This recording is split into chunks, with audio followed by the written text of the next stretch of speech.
पछिल्लो 24 घण्टामा 2767 जनामा कोरोना संक्रमण पुष्टि, 33 जनाको मृत्यु। काठमाडौँ उपत्यकामा 10 दिन थपियो निषेधाज्ञा। के खुल्छन् के बन्द हुन्छन् यस विषयमा पूरा जानकारी। स्नातक तहको परीक्षा साउनमा, थपिए परीक्षा केन्द्र। विराटनगरमा चिया पसलभित्र महिला मृत फेला, यस विषयमा पूरा जानकारी। अन्ततः विगत 20 दिनदेखि हराइरहेकी बिना सापकोटाको बारेमा खुल्यो यस्तो रहस्य। खुट्टा भाँचिएपछि अस्पताल भर्ना भएकी गायिका टीका सानुको अवस्था सामान्य। कैलालीमा बस दुर्घटना, यस विषयमा पूरा जानकारी। कांग्रेसले बाढी पहिरो पीडितलाई प्रति परिवार 25,000 दिने। सर्वोच्चले भन्यो ओलीका अभिव्यक्तिले न्यायपालिकामाथि गम्भीर आँच पुग्यो। सिंहदरबारमा गठबन्धनको बैठक, माधव नेपाल आएनन्। चर्को शुल्क नलिएको हिमालय एयरलाइन्सको स्पष्टीकरण। देशभर खोप लगाउनेको संख्या 37 लाख भन्दा धेरै पुग्यो। बढ्यो सुनचाँदीको मूल्य, कतिमा कारोबार हुँदैछ। दर्शकबिन नमस्कार। दर्शकबिन सदाको दिन जस्तै देश विदेशका एकदमै महत्त्वपूर्ण समाचारहरू लिएर उपस्थित हुने गर्छौं। हरेक समाचारहरू अत्यन्तै महत्त्वपूर्ण भएकाले भिडियोलाई अन्तिमसम्म हेरेर सक्दो शेयर गरिदिनु होला। र अहिले तपाई कुन देशबाट कुन जिल्लाबाट प्रत्यक्ष रूपमा हामीलाई हेरिरहनु भएको छ तलको कमेन्ट बक्समा गएर कमेन्ट गर्नु होला। दर्शकबिन अब सुन्नुहोस् बाँकी समाचार। समाचारको सुरुमा कोरोनाको पछिल्लो प्रसंग। पछिल्लो 24 घण्टामा नेपालमा 2767 जनामा कोरोना भाइरस संक्रमण पुष्टि भएको छ। 12,768 जनाको परीक्षण गर्दा सो संख्यामा संक्रमित पुष्टि भएको स्वास्थ्य तथा जनसंख्या मन्त्रालयको तथ्याङ्कमा रहेको छ। यो अवधिमा 1,775 जना निको भएका छन्। आज 33 जनाको मृत्यु भएको छ। नेपालमा 9,463 जनाको कोरोनाका कारण नेपालमा ज्यान गइसकेको छ। यस्तै काठमाडौँ उपत्यकामा आज 593 जना संक्रमित थपिएका छन्, जसमा काठमाडौँ उपत्यकामा 339, ललितपुरमा 134 र भक्तपुरमा 80 जना रहेका छन्। दर्शकबिन यसैगरी अर्को प्रसंग। काठमाडौँ उपत्यकामा 10 दिन थपियो निषेधाज्ञा। के खुल्ने के नखुल्ने। काठमाडौँ उपत्यकामा निषेधाज्ञा 10 दिन थपिएको छ। काठमाडौँ, ललितपुर, भक्तपुरका प्रमुख जिल्ला अधिकारीहरूको बिहीबार बसेको संयुक्त बैठकले 10 दिन निषेधाज्ञा थप गर्ने निर्णय गरेको छ। साथै बैठकले सबै खाले पसलहरू बेलुका 7 बजेसम्म खोल्न दिने निर्णय गरेको छ। अत्यावश्यक कामका लागि काठमाडौँ उपत्यकामा प्रवेश गर्न अब पास नचाहिने भएको छ। लामो दूरीको सार्वजनिक सञ्चालन गर्ने प्रस्ताव मन्त्री परिषदमा लगिएको छ। साथै थपिएको निषेधाज्ञा सबै प्रकारका सभा सम्मेलन, cinema hall, party palace, dance bar, swimming pool, beauty parlour, salon भन्ने बन्द नै रहनेछन्। दर्शकबिन यसैगरी अर्को प्रसंग। स्नातक तहको परीक्षा साउनमा, थपिए परीक्षा केन्द्र। विश्वविद्यालयले यसपटकको परीक्षा सञ्चालन गर्दा परीक्षा केन्द्र व्यापक वृद्धि गरेको छ। धेरैजसो जिल्लामा परीक्षा केन्द्र राख्नुपर्ने र विद्यार्थीलाई परीक्षा केन्द्र परिवर्तनको अवसर समेत दिएका कारण यसपटक 350 वटा परीक्षा केन्द्र बनाउनु पर्ने व्यवस्था गरेको छ। यसअघि स्नातक तहको परीक्षामा जम्मा 210 वटा मात्रै परीक्षा केन्द्र बनाएका थिए। विद्यार्थीलाई सुविधा पुग्नुका साथै सुरक्षित हुने अनुमान गरी केन्द्रले संख्या वृद्धि गरेको हो। यसका साथै सरकारले उपलब्ध गरेको कोरोना विरुद्धको खोपमा विश्वविद्यालयका शिक्षक तथा कर्मचारी पनि समेटिएपछि परीक्षा सञ्चालनमा थप सहज हुने अपेक्षा गरिएको छ। मंगलबारदेखि खोप पाउने सोमबारमा विश्वविद्यालयका शिक्षक तथा कर्मचारीहरूलाई पनि समावेश गरिएको छ। विश्वविद्यालयले परीक्षा तथा विश्वविद्यालयका कक्षा सञ्चालनका लागि शिक्षक तथा कर्मचारीलाई खोपको व्यवस्था गर्नुपर्ने माग गरेको छ। विश्वविद्यालयको परीक्षा सञ्चालनमा शिक्षक तथा कर्मचारीको प्रत्यक्ष सहभागिता रहने गरेको छ। दर्शकबिन यसैगरी अर्को प्रसंग। विराटनगरमा चिया पसलभित्र महिला मृत फेला परिन्। विराटनगर 10 घर भएकी 40 वर्षीय सीता राजवंशीलाई आफ्नै चिया पसलभित्र मृत अवस्थामा फेला पारेको मोरङ प्रहरी प्रमुख एसपी जनार्दन जीसीले जानकारी दिएका छन्।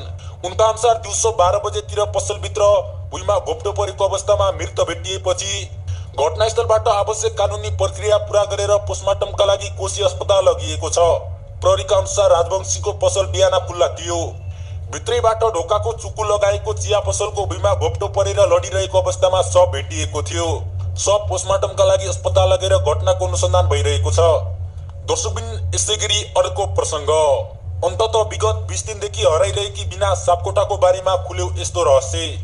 गैंडाकोट नगरपालिका 4 की बिना सापकोटा विगत 20 दिनदेखि हराइरहेकी छिन्। विपत्ता भएको 20 दिन बितिसक्दा पनि उनका बारेमा कुनै पनि पत्ता नलागेका कारण परिवारका सदस्य सबै चिन्तामा रहेका छन्। बिना बेपत्ता हुनुमा उनका प्रेमी बनिने प्रवेश कडेलको हात हुन सक्ने प्रहरीले दाबी गरेको छ। घर परिवारले पनि उनीप्रति शंका गरिरहेका छन्। उक्त दिन प्रवेश कडेलको अर्को प्रेमिकासँग भेट्न जानु, बिना एकाएक बेपत्ता हुनुमा प्रवेश कडेलको हात हुन सक्ने परिवारले दाबी गरेका छन्। उनका प्रेमी बनिने प्रवेश कडेललाई पक्राउ गरी थप अनुसन्धान गरिरहेको छ। दर्शकबिन, यसैगरी अर्को प्रसंग, खुट्टा भाँचिएपछि अस्पताल भर्ना गरिएकी गायिका टिका सानुको अवस्था सामान्य। पछिल्लो समयकी लोकप्रिय अनि चर्चित गायिका टिका सानुको सुटिङको क्रममा लडेर खुट्टा प्यान्चर भएको जानकारी प्राप्त भएको छ।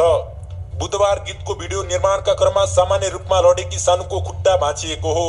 उनको उपचार भइसकेपछि आफू सकुशल घर फर्किएको जानकारी दिएकी छिन्। आफू अस्वस्थ भएपछि गायिका टिका सानुले केही दिनको लागि कामहरू गर्न नसक्ने बताएकी छिन्। डाक्टरले पनि 15 दिनसम्म आराम गर्नुपर्ने बताएका छन्। आफ्नो खुट्टा ठिक भएपछि कामलाई निरन्तरता दिने बताएकी छिन्। दर्शकबिन, अन्ततः गायिका टिका सानुको पछिल्लो स्वास्थ्य अवस्था सामान्य रहेको छ। दर्शकबिन, यसैगरी अर्को प्रसंग, कैलालीमा बस दुर्घटना। कैलालीको अत्तरिया 6 लेनमा सडक बस दुर्घटना भएको छ। बिहीबार सडकको रेलिङमा बस ठोकिएको हो। अत्तरियाबाट धनगढीतर्फ आइरहेको ना 6 ख 2115 नम्बरको बस राजपुर स्थित मैदा मिल नजिकै रहेको रेडिङमा ठोकिएको स्थानीयवासीले बताएका छन्। दुर्घटनामा कुनै पनि मानवीय क्षति भएको छैन। दर्शकबिन, यसैगरी अर्को प्रसंग, कांग्रेसले बाढी पहिरो पीडितलाई प्रति परिवार 25,000 दिने। नेपाली कांग्रेसले 2078 वैशाख यताका बाढी पहिरो पीडित परिवारलाई 25,000 रुपैयाँ दिने भएको छ। बाढी पहिरो पीडित विपद व्यवस्थापन समितिको बिहीबार पार्टी केन्द्रीय कार्यालय सानेपामा बसेको बैठकले तत्कालका लागि प्रति परिवार 25,000 रुपैयाँ उपलब्ध गराउने निर्णय भएको समितिका संयोजक मोहन बस्नेतले जानकारी दिएका छन्। बाढी पहिरो पीडितको उद्धार तथा राहतको सम्बन्धमा सरकारलाई पार्टीको तर्फबाट कुनै पनि किसिमको भूमिका निर्वाह गर्नुपर्ने परिस्थितिमा सहज होस् भन्ने उद्देश्यका साथ यही असार 4 गते बसेको केन्द्रीय समिति बैठकले बाढी पहिरो पीडित विपद व्यवस्थापन केन्द्रीय समिति गठन गरिएको थियो। बाढी पहिरो लगायतका प्रकृति विपद सधैँ आइरहने भएकाले नियमित क्यालेन्डर जस्तै गरी बेहोर्नु परेकाले यसको व्यवस्थापनमा सहयोग पुगोस् भन्ने उद्देश्यका साथ समिति बनेको हो। दर्शकबिन, यसैगरी अर्को प्रसंग, सर्वोच्चले भन्यो ओलीका अभिव्यक्तिले न्यायपालिकामाथि गम्भीर आँच पुग्यो। सर्वोच्च अदालत बार एसोसिएसनले संसद विघटन सम्बन्धी सर्वोच्च अदालतको फैसलालाई लिएर पूर्व प्रधानमन्त्री केपी शर्मा ओली र उनका समर्थकका अभिव्यक्तिबाट स्वतन्त्र न्यायपालिकामाथि गम्भीर रूपमा आँच पुगेको बताएका छन्। सर्वोच्च बारका सचिव ऋषिराम घिमिरेले बिहीबार एक विज्ञप्ति जारी गर्दै प्रधान न्यायाधीशको पुतला दहन गर्ने र पदीय मर्यादामाथि गम्भीर आपेक्षा लगाई गाली गर्ने, भ्रम सिर्जना गर्ने, अफवाह फैलाउने लगायतका क्रियाकलापप्रति गम्भीर ध्यानाकर्षण भएको समेत जानकारी दिएका छन्। पूर्व प्रधानमन्त्री केपी शर्मा ओली तथा उनका कार्यकर्ताद्वारा अदालतको आदेश विरुद्ध भ्रम तथा अफवाह फैलाउने उद्देश्यले अभिव्यक्त गरिएका राणा शासन शैली प्रधानमन्त्री तोक्ने विश्वमा नभएको जात्रा, अदालतद्वारा भत्किएको संविधान लिकमा नआएसम्म आन्दोलन कायम रहने लगायतका अन्य क्षोभ प्रकट गर्दछ। विज्ञप्तिमा भनिएको छ, स्वतन्त्र न्यायपालिकाको गरिमालाई कायम राख्न न्यायालयबाट हुने आदेश तथा फैसलाको उचित मूल्याङ्कन र विश्लेषण टिक्का टिप्पणी गर्न सकिने भए पनि ओली र उनका समर्थनका अभिव्यक्तिले न्यायपालिकामाथि गम्भीर रूपमा आँच पुगेको सर्वोच्च बारको भनाइरहेको छ।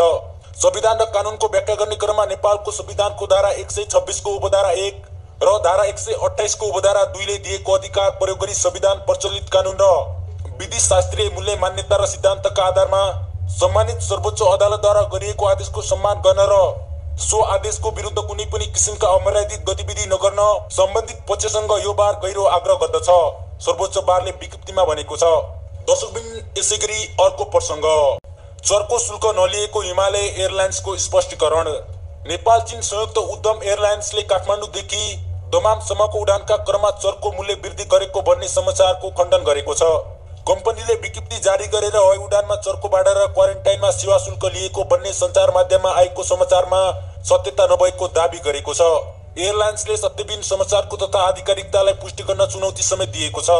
एयरलाइन्सले नेपाल र साउदी अरब सरकारले जारी गरेको निर्देशिका अनुसार हवाईबाट प्रवास, क्वारेन्टाइन सुविधा र सम्बन्धित कोभिड अन्य स्वास्थ्य सुविधाको शुल्क लिएको जनाएको छ। साउदी सरकारको निर्देशिका अनुसार यात्रु स्वयं क्वारेन्टाइनमा बस्ने अनुमति नभएको र त्यहाँको सरकारले तोकेको क्वारेन्टिन होटेलमा बस्नुपर्ने नियम रहेकाले नियमित उडान भन्दा केही महँगो भएको एयरलाइन्सले बताएको छ। नेपाल चीन संयुक्त उद्यमका रूपमा सन् 2014 अगस्तमा स्थापित हिमालय एयरलाइन्सले अन्तर्राष्ट्रिय उडान सेवा उपलब्ध गराउँदै आएको निजी वायु सेवा कम्पनी हो। एयरलाइन्सले कतार सहित UAE, Malaysia, Saudi Arabia, Bangladesh र चीनमा उडान गर्दै आइरहेको छ। दर्शकबिन, यसैगरी अर्को प्रसंग, देशभर खोप लगाउनेको संख्या 37 लाख भन्दा धेरै। स्वास्थ्य तथा जनसंख्या मन्त्रालयका अनुसार देशभर कोरोना विरुद्धको खोप लगाउनेको संख्या 37,30,344 पुगेको छ। यसमा खोपको पहिलो मात्रा 26,21,467 जनाले लगाएका छन्। 11,88,068 जनाले दुवै मात्रा खोप लगाइसकेका छन्। हाल नेपालमा कोभिडशील्ड, भेरोसिल्ड र जोन्सन एन्ड जोन्सन खोप लगाइएको छ। दर्शकबिन, यसैगरी आजको अन्तिम प्रसङ्ग, बढ्यो सुनचाँदीको मूल्य, कतिमा कारोबार हुँदैछ? नेपाली बजारमा सुनको भाव बढेको छ। प्रति तोला 500 रुपियाँले बढेर 93,200 रुपियाँमा कारोबार भइरहेको नेपाल सुनचाँदी व्यवसायी महासंघले जनाएको छ। आज सुनको मूल्य 92,700 रुपियाँमा कारोबार भइरहेको छ। त्यसैगरी तेजाबी सुनको मूल्य 92,700 रुपियाँमा कारोबार भइरहेको छ। चाँदीको मूल्य प्रति तोला 5 रुपियाँले बढेर 1,320 रुपियाँमा कारोबार भइरहेको नेपाल सुनचाँदी व्यवसायी महासंघले जनाएको छ। दर्शकबिन, तपाईले सुन्नुभयो आजका प्रमुख समाचारहरू। दर्शकबिन, तपाई के भन्न चाहनुहुन्छ? यस भिडियो प्रति तपाईको कुनै सल्लाह र सुझाव भए तलको कमेन्ट बक्समा लेखिदिनु होला। अर्को भिडियोमा पुनः पनि उपस्थित हुने बाचा गर्दै अहिलेलाई भने यस भिडियोबाट छुटिन चाहन्छु।